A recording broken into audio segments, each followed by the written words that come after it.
Ano passado, logo após a eleição, nós conversamos aqui no Bora Brasil com o vice-governador de São Paulo, Felício Ramute, e vamos conversar hoje novamente para falar sobre as atribuições que ele recebeu aqui no governo do estado de São Paulo. Obrigada por conversar com a gente, Felício. Uma boa tarde para o senhor. Boa tarde, governador. Boa tarde, Ana Paula. Boa tarde, Bruno. Um prazer conversar com vocês, falar sobre esse início de trabalho do governo do estado de São Paulo, o governador Tarcísio de Freitas, que está muito motivado para que a gente possa transformar o estado de São Paulo oferecendo melhores serviços em todas as áreas. Bom, quando conversamos logo após a eleição, governador, o senhor chegou a falar que havia... Bom, a gente, na verdade, tinha uma expectativa que o senhor não quis confirmar sobre receber o trabalho à frente de alguma secretaria aqui no governo do estado. De fato, isso não aconteceu, mas o senhor recebeu uma atribuição que é das mais importantes, que é ficar à frente dos trabalhos no centro da capital, na região da Cracolândia, que é uma vitrine do governo, de todo o governo que a gente tem aqui em São Paulo. Eu queria saber como que o senhor pretende trabalhar a questão da Cracolândia, o que o senhor enxerga de mais urgente de ações para a região? Olha, ao longo da transição, eu e o governador entendemos que eu poderia ajudar mais se eu estivesse à disposição para coordenar alguns projetos importantes do governo. E a primeira missão, a incumbência do governador, foi em relação à região central e Cracolândia.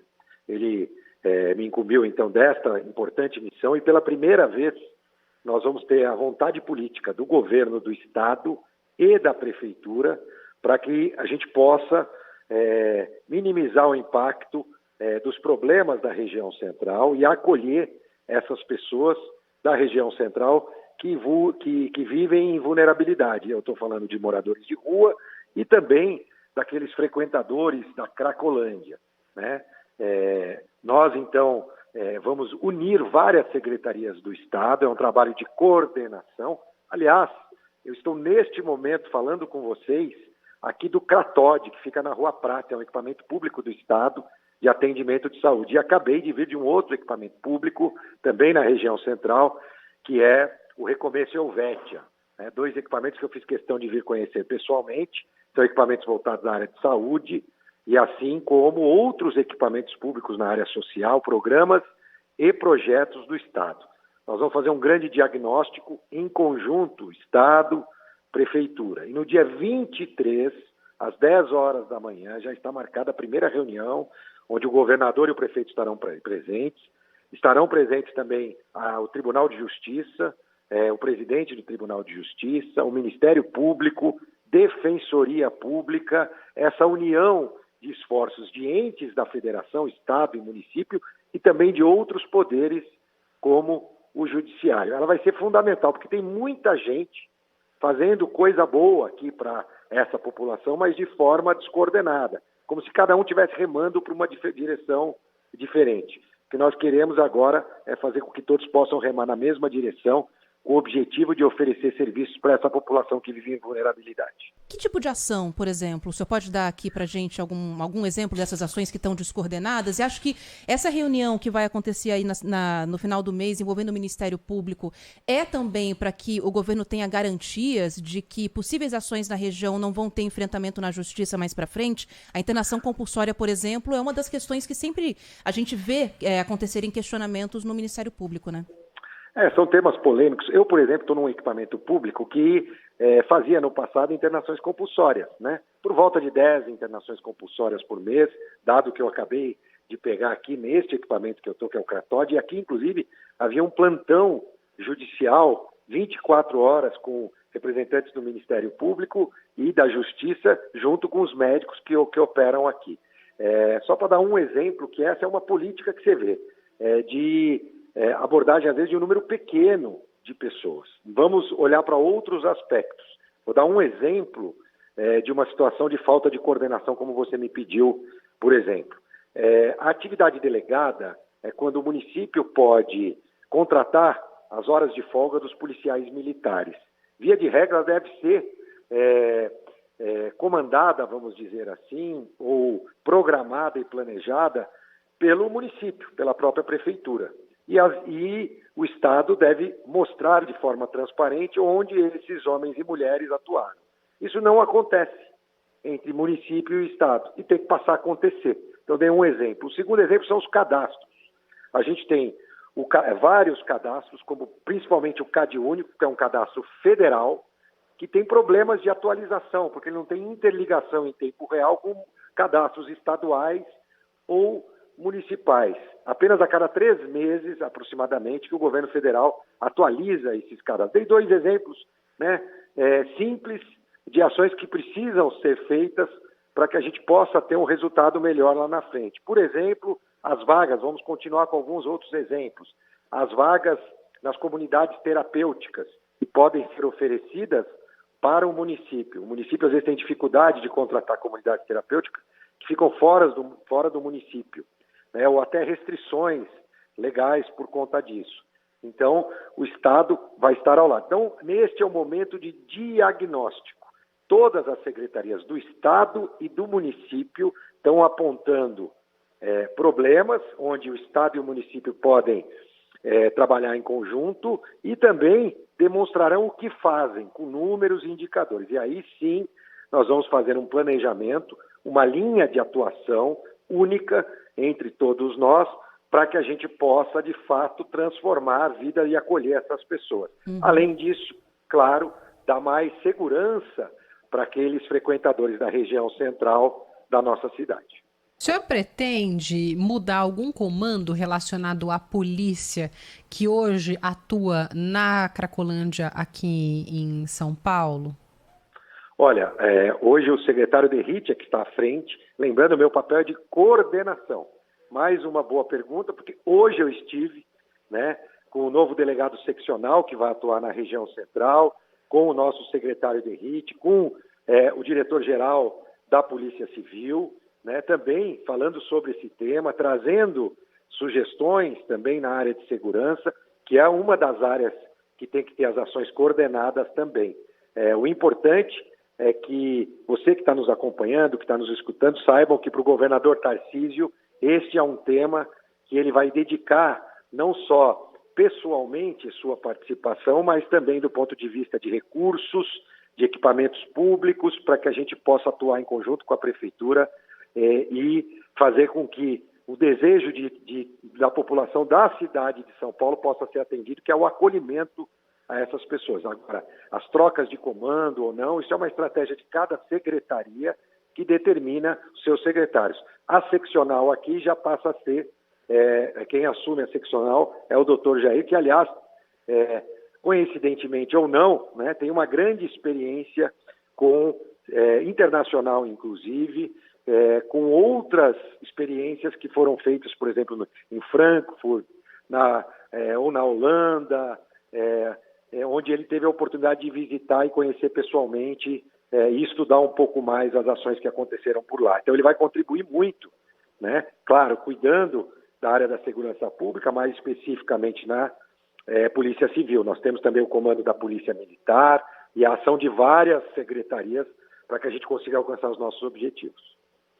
A gente ficou com uma dúvida aqui, a gente está conversando com o vice-governador de São Paulo, Felício Ramute, que vai coordenar as ações relacionadas à Cracolândia. Por que eu faço essa pergunta em relação à troca de comando? Eu tenho conversado com algumas pessoas da Prefeitura de São Paulo e hoje a Prefeitura se mostra ali, de certa forma, muito feliz, né? Assim, o resultado que o trabalho do delegado Roberto Monteiro, que até então estava à frente ali da Seccional Centro e comanda as ações na região da Cracolândia, é um resultado satisfatório para a Prefeitura de São Paulo. E demora um tempo, né, Felício, para que a polícia consiga ali entender como é que esse esquema funcione, conseguir montar essas operações, e são operações que muitas vezes são difíceis, porque a gente sabe que envolve, são pessoas que estão ali tomadas por um vício. Então, é uma situação bastante delicada e o Dr. Roberto Monteiro sempre esteve à frente nesses últimos meses dessas ações na Cracolândia. Por isso, essa troca de comando. O Dr. Roberto Monteiro sai, a gente tem outro nome na Seccional do Centro?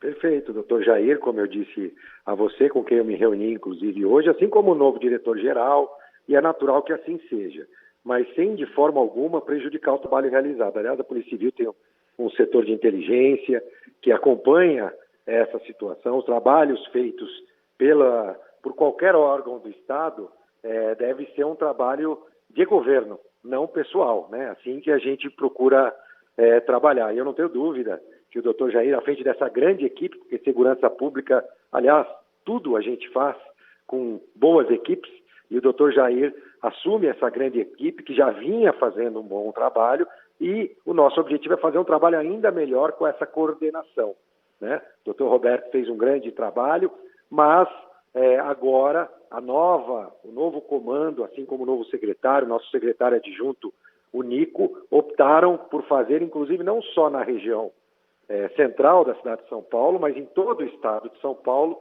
uma nova composição de delegados que estarão à frente de novas missões. É natural que isso aconteça, o que nós não podemos é ter retrocesso em relação à política pública. Eu posso garantir a você que vai ser justamente o contrário. Não só na segurança pública nós vamos poder avançar muito, mas nas áreas sociais, na área social, de saúde e também até de desenvolvimento econômico, já que nós temos os programas também de apoio como Bolsa Trabalho. Bom, a gente está conversando aqui na Rádio Bandeirantes com o vice-governador de São Paulo, Felício Ramute. Vice-governador, sobre as ações que devem ser propostas aí para a região, que devem ser levadas para a mesa nessa discussão do dia 23 de janeiro. Eu sei que algumas propostas talvez o senhor não possa abrir aqui para a gente, porque elas ainda serão debatidas, é claro, mas tem uma questão em específico que a gente sempre debate aqui na Rádio Bandeirantes, que é a da internação contra a vontade do usuário de drogas. A Prefeitura de São Paulo começou a fazer uma ação junto com a Polícia Militar recentemente de levar o usuário de drogas também para a delegacia e ali, naquele momento, oferecer o tratamento, registrar quem é aquela pessoa, para tentar, de uma certa maneira, levá-lo para uma internação e saber quem são as pessoas, tentar ter um controle maior de quem são as caras, né, dos usuários de drogas ali da região. Internação compulsória, internação contra a vontade das pessoas. Isso é algo que deve acontecer nesse governo? É um projeto que essa gestão deve tirar do papel para a Cracolândia? Então, vamos lá, internação involuntária, né? Onde normalmente é um médico que atesta essa internação, às vezes acompanhado da família, é um tipo, e a internação compulsória, outra questão. Sobre essa colocação que você fez do acompanhamento para as delegacias, talvez aí esteja havendo uma confusão. Porque, na verdade, não é o usuário de drogas que é levado para a delegacia. O que é levado para a delegacia é alguém que comete algum furto e também é um usuário de drogas, né? Então, deve ser nesse sentido que deve ser conduzido à delegacia. O que tem feito a Prefeitura e o que a gente apurou é nesse sentido. Ou nem sempre a Prefeitura, às vezes aguarda ou até a Polícia Militar. Não é levar para prender, só para esclarecer, governadora, a nossa reportagem acompanhou até uma ação dessas, mas não é deter essa pessoa, é tirar a pessoa da Cracolândia, mesmo que usuária de drogas, oferecer o tratamento, não fazer a oferta do tratamento ali, no local da Cracolândia. Então leva para a delegacia para isso, mas não prende, não detém essa pessoa que é usuária de drogas, né? Isso, perfeitamente. Agora, como eu disse, a internação compulsória não é uma novidade ou uma política pública que será ou que é a principal política, seja da Prefeitura hoje ou até mesmo do Estado. Nunca foi. Ela é apenas mais uma ferramenta que precisa do aval da Justiça, inclusive, a internação compulsória, né? O juiz precisa atestar essa internação compulsória, o Ministério Público precisa ter ciência dessa internação compulsória. Então, não existe um direcionamento apontando que a internação compulsória será a principal ferramenta a ser utilizada a partir de então, seja pelo governo estadual ou pelo governo municipal. Então, nesse sentido, não existe nenhuma mudança com este objetivo. O que nós vamos fazer é criar políticas públicas mais eficientes em todas as áreas, na área da segurança pública, na saúde, no social e integradas, com banco de dados únicos.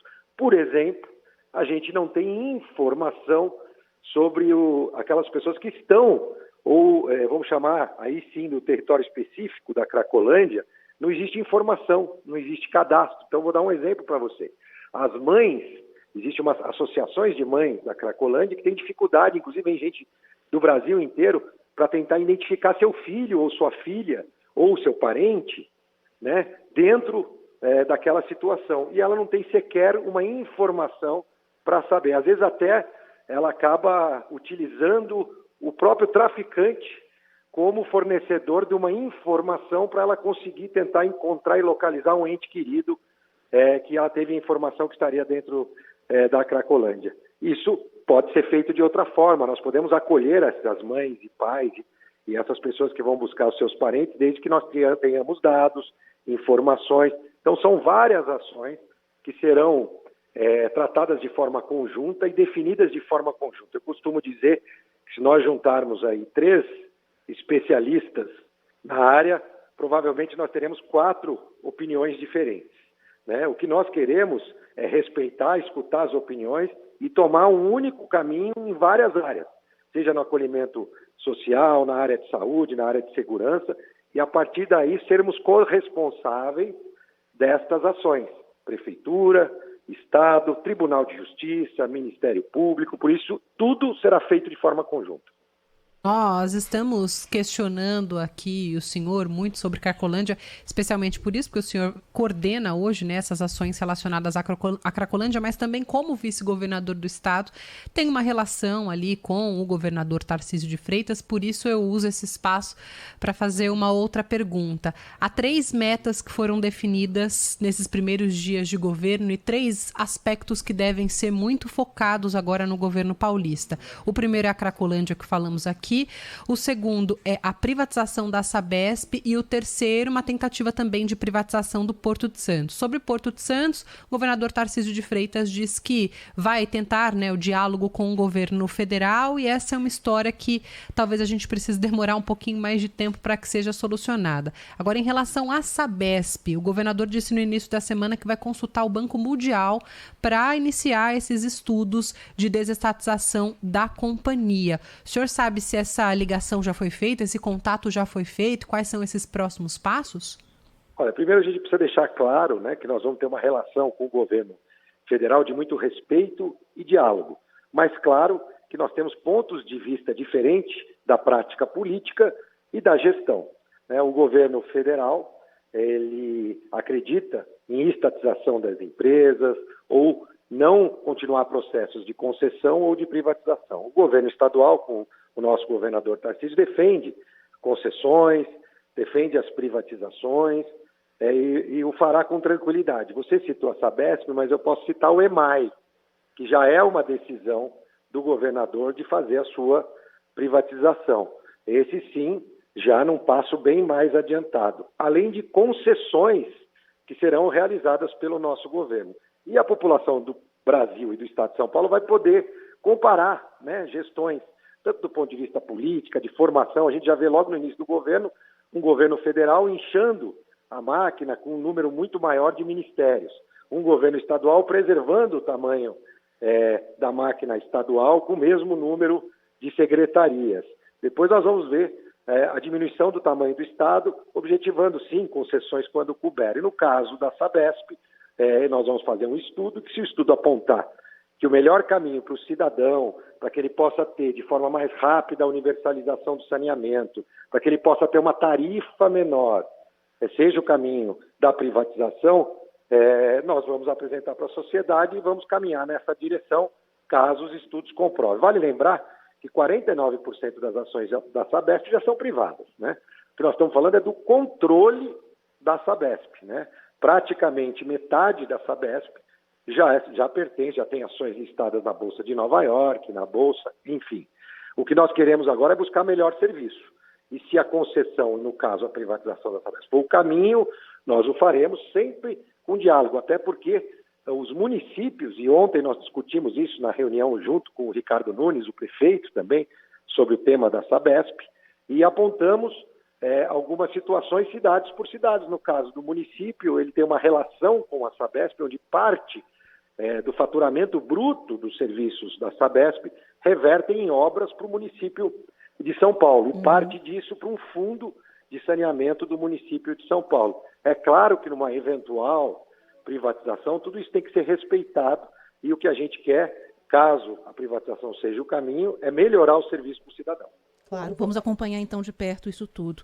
Vice-governador de São Paulo, Felício Ramute, obrigada mais uma vez pelo seu tempo aqui, pela sua disposição em conversar novamente com o ouvinte aqui da Rádio Bandeirantes. Um bom trabalho para o senhor. Obrigada, bom fim de semana. Eu que agradeço a oportunidade de poder falar com a grande audiência da Bandeirantes e poder contar um pouco do que nós temos feito para o governo do Estado de São Paulo para melhorar a vida das pessoas. Obrigado.